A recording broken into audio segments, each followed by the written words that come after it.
Welcome to Dr. Dave's Diner. Real psychology for real people by a real psychologist. You have your coffee? Love is. Love is a subject that baffles the wise and bewilders the educated. It seemingly is elusive. Because Western culture grossly misuses the word, it is difficult to define and understand. We make no clear distinction between our love for ice cream and loving our family, between loving soccer and our spouse. With such a commonplace and watered-down use of the word, it is no wonder that love is so misunderstood. The core languages of the Western world, Latin and Greek, use different word forms to indicate different degrees and qualities of love. Agape signifies a love of commitment, a love of the will, or an all-encompassing love.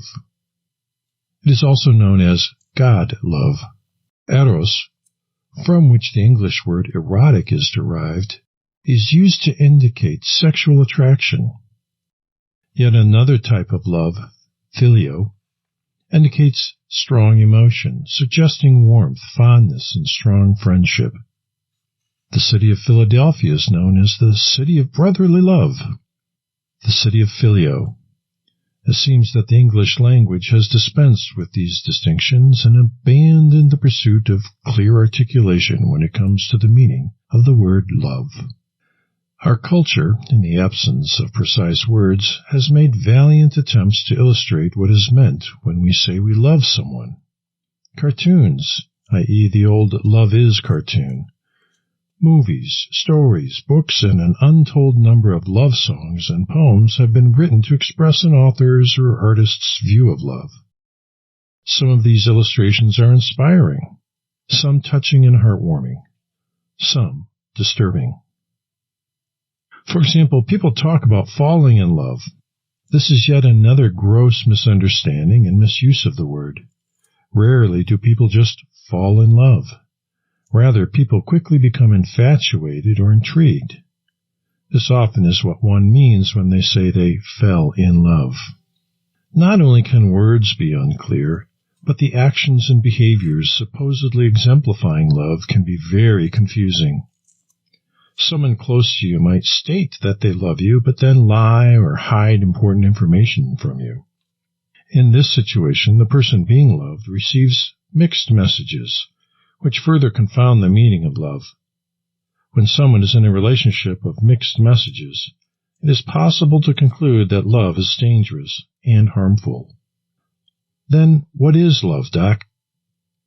Love is a deliberate choice to engage in specific action that communicates to another the value you place on the relationship.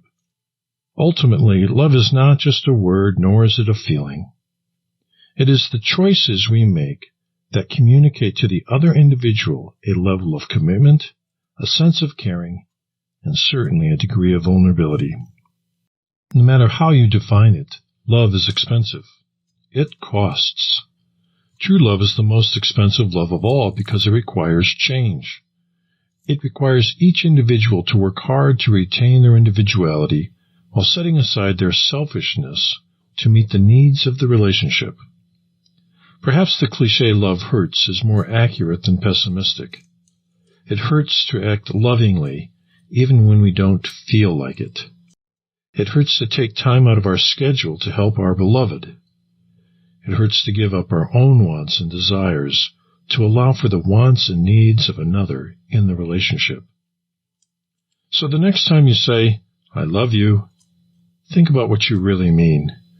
Try to be as specific as possible and make sure that your actions are in accordance with your words. I'm clinical psychologist David NieKamp, and you've been listening to Dr. Dave's Diner. You can find me at dr.daves.diner@gmail.com. Come back next week and bring a friend. We will serve you up something good. In the meantime, enjoy what life brings you one day at a time. We'll see you then.